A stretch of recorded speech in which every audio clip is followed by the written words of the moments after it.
Le 2 juillet 1566 disparaissait Michel de Nostredame, plus connu sous le nom de Nostradamus, astrologue le plus célèbre de tous les temps. Nostradamus reste l'une des figures les plus fascinantes de la Renaissance.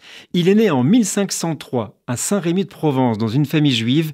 Le nom Nostredame a été choisi lors de sa conversion au catholicisme, contraint par la politique anti-juive de Charles VIII. Nostradamus a donc grandi en tant que catholique, mais sa famille continua secrètement à suivre ses traditions ancestrales.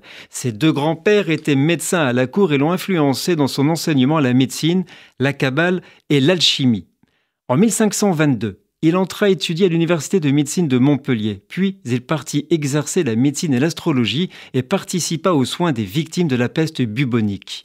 Il était réputé pour avoir sauvé des milliers de personnes de la peste à Narbonne, Carcassonne, Toulouse et Bordeaux, d'où il fit nettoyer les rues et retirer tous les cadavres.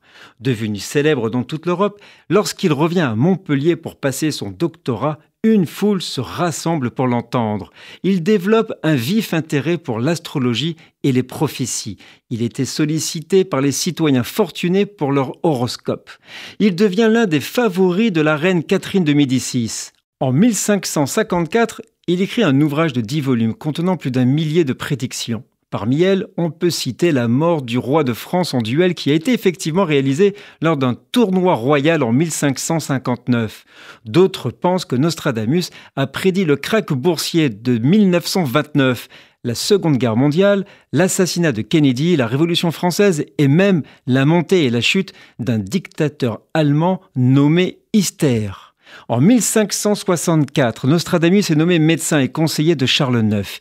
Il mourra le 2 juillet 1566 d'un œdème pulmonaire, laissant derrière lui une œuvre magistrale de prédiction. Nous sommes le 2 juillet.